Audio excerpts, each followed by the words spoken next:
Welcome to Moving the Metal, the premier legally focused podcast for the auto finance industry. I'm Brooke Conkle, a partner in Troutman Pepper's Consumer Financial Services Practice Group. And I'm Chris Perso, an associate in Troutman Pepper's Consumer Financial Services Practice Group. Today, we're going to talk about some new amendments to the New Hampshire Retail Installment Act. But before we jump into that topic, let me remind you to please visit and subscribe to our blogs. We have two great ones that may be of interest to you, TroutmanPepperFinancialServices.com and ConsumerFinancialServicesLawMonitor.com. Also, we have a bevy of other podcasts that you might find interesting. We have the granddaddy of them all, the Consumer Finance Podcast, which, as you might guess, is all things consumer finance related. FCRA Focus, a podcast dedicated to all things credit reporting. Unauthorized Access, a deep dive into the personalities and issues in the privacy, data, and cybersecurity industry. Finally, Payments Pros, a great podcast focused exclusively on the payments industry. All of these insightful shows are available on your favorite podcast platform, so check them out. And speaking of those platforms, if you like what you hear, please leave us a review and let us know how we're doing. We'd love to hear from you. Alternatively, please feel free to reach out to us directly. Our contact information can be found easily on our firm's website, troutman.com. And if you enjoy reading our blogs or listening to our podcasts, please also check out our financial services mobile app. To download it, simply go to your iOS or Android app store and search for Troutman Pepper. Not only does our app have all of our blog content and podcast episodes in one handy place, it also has a listing of all of the firm's financially focused attorneys. So check it out and see what you think. For today, as I previously mentioned, we're discussing new developments in the Granite State. Chris, what's going on? There's a lot. And it's funny because every time I see something about this law, and it's always something about the Granite State because it's a cool name, but I always think of Breaking Bad and how he's got the license plate that says Granite State. I think that's like the first episode of the final season. So that's what I always think of. But we're not thinking about the topics discussed in Breaking Bad. We're talking about auto finance, which is decidedly different. So this new law does a lot. And it's funny, Brooke had mentioned our bevy of podcasts. This imposes a bevy of requirements. Some of them new, some of them augmented sales finance, and some other areas, which I'll get to.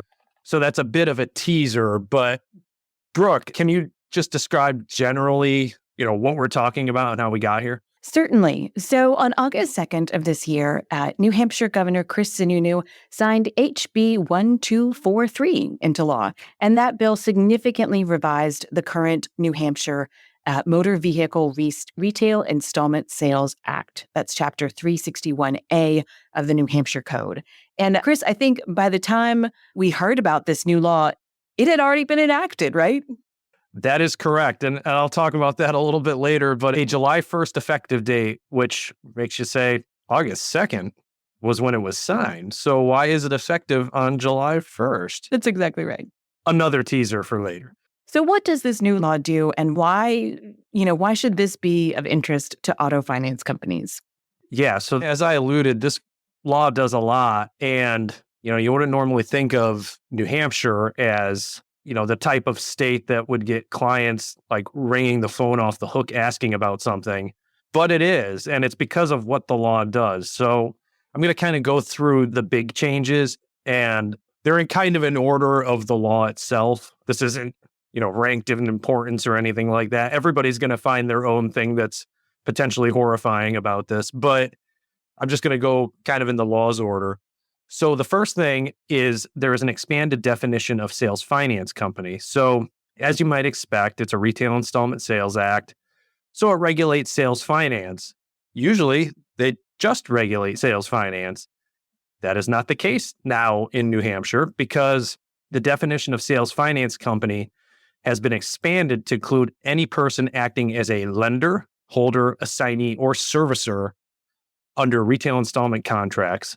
So now we've got a Retail Installment Sales Act related to sales finance that says a sales finance company also includes a lender. So if you've got, for example, we talked about refinance programs and how, this is a great opportunity for folks who already have the licenses they need to be able to make loans and do all these types of things. Now there's a new one if you're a lender for motor vehicle sales in New Hampshire. And another notable piece of this is that, much like other states, banks and other depository institutions don't need to be licensed. But the law specifically calls out that banks and other depository institutions are not exempt from the Act's substantive requirements, which have been also significantly revised. So banks who may otherwise feel like, oh, this is a licensing statute, you can argue your preemption, whatever you want to argue. The law specifically says, no, that's not the way this works.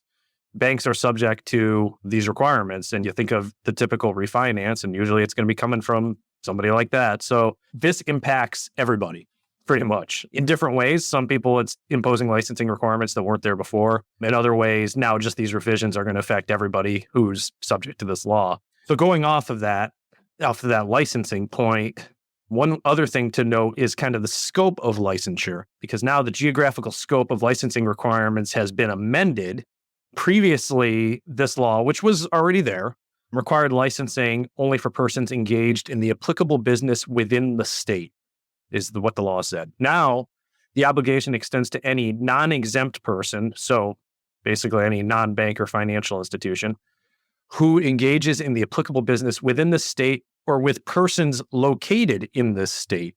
And neither the Act nor the amendments clearly define what it means to engage in business in the state or for these purposes. And this is the type of language that just drives you up the wall because it gives you some like choice of law questions. It just gives you all sorts of questions about what it means to be acting in a state. And, these are the types of things we encounter a lot with, especially with trying to figure out what type of financing laws apply. And especially in this day and age where you have online transactions, what is business in the state? And we'll see what happens. Unfortunately, the law is already effective. So it's a little unfortunate. One other thing to note. Chris, you mentioned that you're not doing these in sort of order of importance. But for me, if I'm an auto finance company, I hear these two first topics that you mentioned really just kind of really expanding the definition of a sales finance company and what a lender is. And for me, as an auto finance company, that's the message, is that, you can be headquartered wherever you can be doing business. If you're headquartered in New York, but you're buying paper out of New Hampshire, you're going to be regulated by New Hampshire now. And even if you do not have a physical presence in the state, and that's a really significant change that's going to create a lot of additional burdens for your auto finance company. Absolutely. And you've got the law changing drastically, which is its own thing. And then on top of that, the fact that it was effective theoretically a month before it was even signed creates its own host of problems. And that's something I'll cover a little bit later about what the regulator's trying to do about that. But, there was also an interesting point about I'm not doing these in rank order. The reason is because each one can be its own problem. And this next one is probably going to be a big one, that contracts can be voidable for failing to obtain a license. So what that means is that if you don't have the required license and you engage in sales finance, the business of a sales finance company, which now includes lending and also includes assignees and servicing and all these things, then the contract is rendered null and void, along with the inability to collect, receive, or retain any principal, interest, or charges on such contracts. And criminal penalties are already applied for knowingly operating without a license, but this idea of now the contracts are voidable adds a whole nother layer of what we would call damages, because now you're looking at potentially worthless paper on top of the fact that anything you've already put into it is just null and void. It's gone. So that's a pretty big one for failing to get a license. Now we kind of go on to some of the more, I want to call them substantive, but licensing is pretty substantive, but these are the kind of paper type requirements or operational type requirements for the contract and for enforcing the contract. So one of the big ones is there's now a new required notice in retail installment contracts dealing the complaint procedure that the consumer has with the state regulator, basically saying they can file a complaint, department's contact information. We see this in some other states. Texas is immediately jumping to mind on the lending side, where they have that notice that you can contact the OCCC, I believe it's called.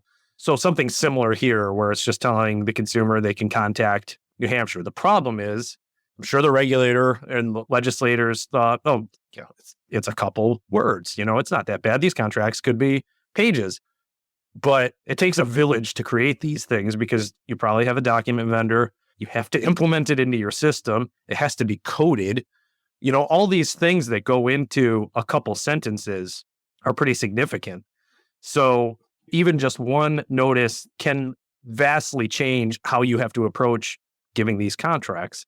A big one that I'm going to ask Brooke about after I get through all this, but I thought this was very interesting, is that the state expanded the definition of cash sale price. So that price that would normally be shown in the itemization for the cash sale of the vehicle, it used to be very broad in New Hampshire. It had very specific examples of what went into the cash sale price. Now it's been updated to specifically mean the price at which the retail seller offers to sell the vehicle for cash in the ordinary course of business, raising questions about the inclusion of dealer fees and other charges. And on top of that, there are now new itemization requirements, including a description of amounts and description of the fees of prepaid finance charges and the principal balance of the loan. And, this is just like a cascade here. The law also introduces new documentary fee regulations, clarifying that only lawful fees paid to public officers for filing and recording instruments securing loans are permissible. So we used to have this definition where the cash sale price included all these different fees. And now it's very limited to the amount a cash customer would pay. And on top of that, there's some new provisions around how to disclose these fees. And that for anybody who's been listening to our podcast, the question is going to trigger for Brooke as the casual person, but I'm going to ask her when we're totally set with this about some similarities there. There needs to be a notice of assignment of the obligation within 15 days, which is an interesting one. Most states don't require that for example, the dealer specifically notify the consumer of the assignment. Usually it's in the paper, but there's not an outright obligation to send a separate notice of this. Now New Hampshire has one. They did clarify in some FAQs, and I'll describe that a little bit later, that it doesn't apply to securitization necessarily, but there's even some questions there about what that means. But anyway, this is just yet another requirement. And this is on the commercial side. You're notifying the consumer of a commercial transaction. It's an interesting requirement. And finally, I'm sure you're all like, finally, there are some right to cure and other post-default notice requirements. So there is a new right to cure letter obligating licensees to send a written notice of default to the buyer at least 10 days after the default and providing a 21-day period for the buyer to cure the default. And the law also specifies the content and timing of notices of disposition and explanations of calculation after the disposition of repossessed vehicles. So the types of things that would normally be regulated by the Uniform Commercial Code, now there are provisions in the New Hampshire law, and they do vary slightly.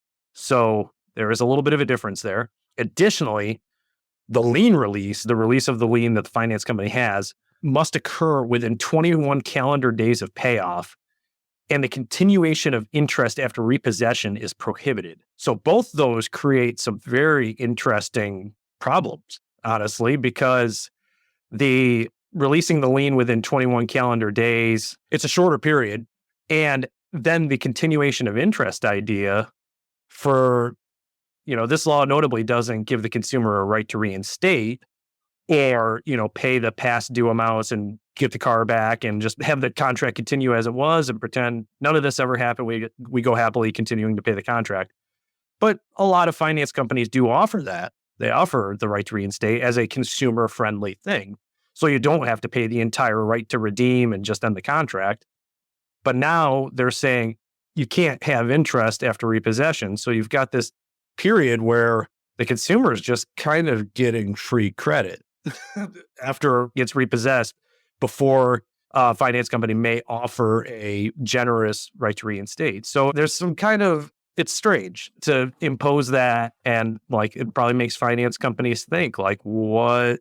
So is it worth giving the right to reinstate if we can't charge any interest? And also if there's potential problems with it, if we do it even remotely wrong or some technical glitch happens, then we violated the law. So that's kind of the quick rundown of the requirements themselves. And I guess I'll close my thought with, with retail installment sales acts, it's kind of a running joke within our compliance group. Like, these statutes came around usually in like the 60s or 70s, and they have not changed. Like, some of them, you look at the prior history and it's like, what does this mean? And then you look down, it's like, oh, it's 60 years old and it's never been thought of again. It was just kind of put on paper and forgotten about. We don't usually see wholesale changes to motor vehicle or general retail installment sales acts like this. So that's one reason why it's notable, in addition to all the things it does. But Brooke, kind of going off that idea of state RISAs and our experience with them, as the litigator on the phone, how much litigation do you see under state RISAs, and, what are the typical claims? Yeah, it's real interesting, Chris. As you mentioned, RISAs are kind of those laws that are kind of forgotten about in a lot of cases because they are so old, because they don't see a lot of significant changes.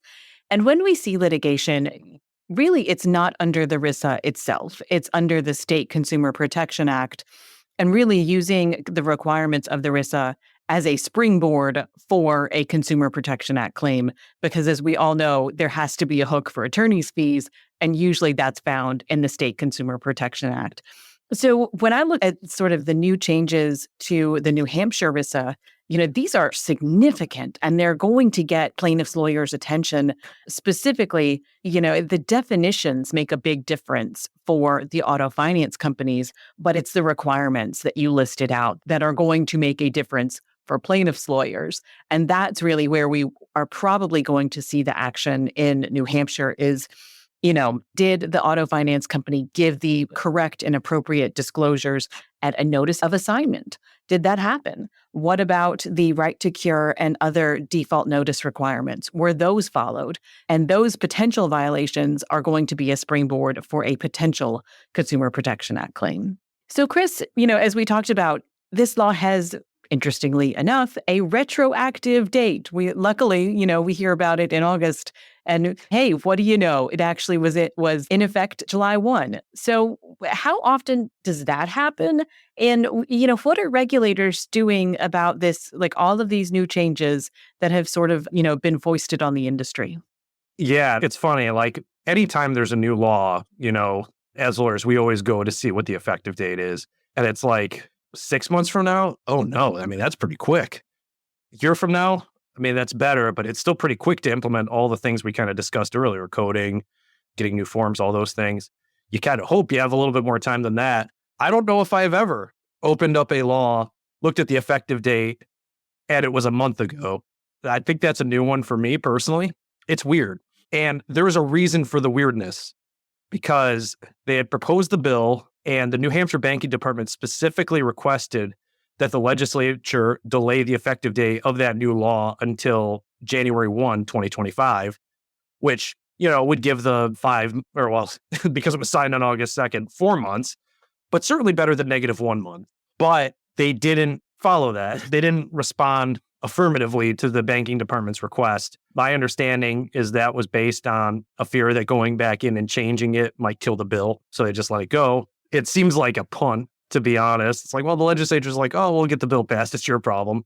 And the banking department, to their credit, has tried to come up with ways to kind of soften this blow of a retroactive effective date, because one, they said they would engage in outreach and education. Those are in quotes, HB 1243, until January 1st, 2025. And kind of second, to go along with that, they've created what's called a no action process, where affected industries and companies can contact them in a no action letter specifying which parts of the law are particularly burdensome and, they may not be able to implement until a certain date, and providing that date, typically January 1st, because that's the date when that education and outreach is kind of a default end date. And it's an interesting process. We've helped some clients with these no action letters, and it's an odd one because it's the type of advocacy that would usually be reserved for like a notice of proposed rulemaking, like the CARS rule, or something that hasn't gone into effect yet, where you can kind of comment on provisions, be like, oh, this is very burdensome, or this doesn't make sense, or, any of those types of things. This is in response to a law that is on the books. It's not under debate. It is there. And it's a very strange thing writing a letter. Like, you want to advocate and be like, this requirement doesn't make sense, or this definition doesn't make sense, but the law is there. And fortunately, the banking department has taken some of those letters where people have had the more advocacy points and tried to release Q&As to explain certain things. I mentioned one of them earlier with the idea of the securitization, and do you need to send a notice of assignment when you securitize? They've clarified some other new things. For example, they've clarified that notice is required by the Act can be included as an addendum to the retail installment contract until new forms are made. So that complaint notice I was talking about that takes a while to implement, you can put it on a separate page for now and just include it with the deal jacket just to get through until you're able to get the whole thing implemented. Additionally, the department provided guidance on the definition of some of the terms, such as principal, total interest charged for the period of such loan, terms that are used in the law that are like, what does this mean? They're trying to provide some clarity on it. And they've also outlined some responsibilities for ancillary product refunds. But as I said, the law still, it exists. It's already there. There's no fighting it. A lot of this is an effort at clarity. And it's just a very odd situation. So you've got no action letters going out, companies trying to tell the banking department it's going to take us X number of months to do this one, X number of months to do this one, while also trying to see clarity on provisions that they are technically already subject to. So it's an odd situation. But the final thing I wanted to ask Brooke about, because I feel like the CARS rule runs through every single one of our podcasts, and with good reason. It's a very important rule. I described that idea of the definition of cash price and how that's changed, and talking about how certain fees aren't included or are included. Does that sound anything like the idea of the offering price in the CARS rule? Does it sound anything like it? Absolutely, it does. And Chris, last month we talked to Chris Carlson from our state attorney's general practice here at Troutman. And we really talked about sort of the kind of tag team efforts at the federal and the state level. And you can see that clearly in action right here. New Hampshire is defining cash sale price as the price at which the retail seller offers to sell the motor vehicle for cash in the ordinary course of business. And, this echoes of the CARS rule heard loud and clear here. And in addition, the new itemization requirements, including the description and amounts of prepaid finance charges and the principal balance of the loan. All of these are, shades of the CARS rule left and right. And so while it may not be effective at the federal level, you see, New Hampshire high-fiving the FTC here and saying, it may not be the law at the federal level, but we agree with you wholeheartedly, and we're going to make it effective here in the Granite State. Just imagining that party of the regulators, just high fives all around. Well, that'll wrap up today's podcast. So thank you to our audience for tuning in. Don't forget to check out our blogs where you can subscribe to the entire blog or to just specific content you find most helpful. That's the Consumer Financial Services LawMonitor.com and the TroutmanPepperFinancialServices.com blogs. And while you're at it, why don't you head on over to TroutmanPepper.com and sign up for our Consumer Financial Services mailing list so that you can stay abreast of current issues with our insightful alerts and advisories and receive invitations to our Industry Insider webinars. And of course, please mark your calendar for a great new episode of Moving the Metal that will be released in 2 weeks. We've already completed our hiatus for spooky season. We had to prepare. But now we're back to every 2 weeks, so be on the lookout for that. And until next time.